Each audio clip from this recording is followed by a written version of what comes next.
Hoping you've had a fantastic week. Welcome to another tantalizing episode of Metropole Sports Center. My name is Nation Owano. Now, this week marks exactly 105 days before we officially kick off the Tokyo Olympics that is scheduled to start from the 23rd of July to the 8th of August. Now, today on the show, we are going to be talking about the following topics. We are going to be shedding light into the CAF Champions League fixtures that were honored in the course of the week. Apart from that, we're also going to be talking about the UEFA Champions League that took place this past week. Liverpool were beaten by Real Madrid. That's a conversation that you're going to be having on with my guest. That is going to be Eric Shilenji. Apart from that, the World Cup qualifying fixtures for Harambee Stars have been officially released, and we're going to be talking about that amongst other things. Now, a major event that took place in Dubai this past week, I beg your pardon, is the Dubai Invitational Sevens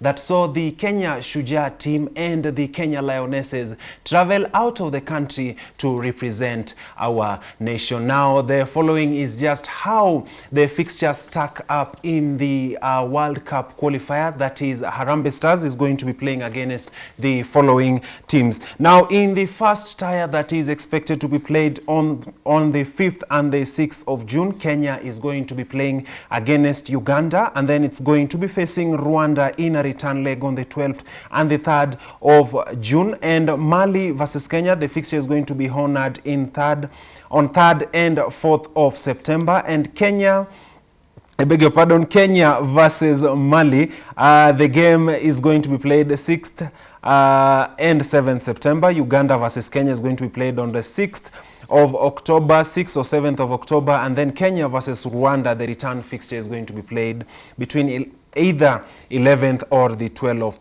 of October. Now, the other game that took place in the course of this week is the Dubai Invitational Sevens. As the name goes by, the tournament was organized in Dubai. The following is just how our national teams managed to play in that particular tournament. That is Japan versus the Kenya Lionesses. The game ended 9-14 in favor of Japan. Canada versus Lionesses. The game ended 38-5. USA versus Lionesses. Lionesses were beaten 46-7. And Brazil versus Lionesses, the game ended 17-5. France versus Lionesses, the game ended 13-12.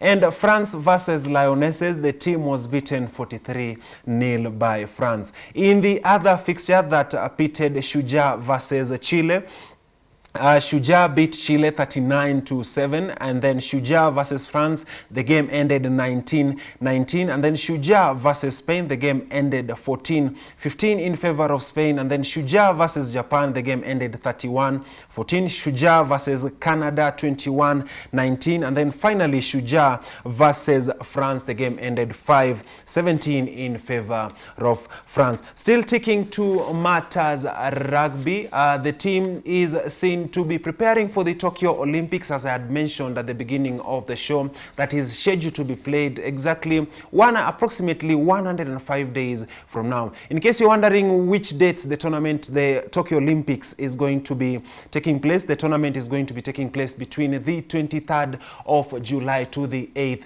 of August. Interesting to see whether our team is going to give a stellar performance in that tournament, considering that they've been preparing themselves for the Tokyo Olympics at the backdrop of the number of challenges that have been facing in the country, namely the cancellation of sports that was done a couple of weeks ago by President Uhuru Kenyatta. Still sticking to matters rugby, and a financial appeal has been made to assist, that is former head coach of the Shujaas, that is Benjamin Aimba, who has been diagnosed by cerebral malaria.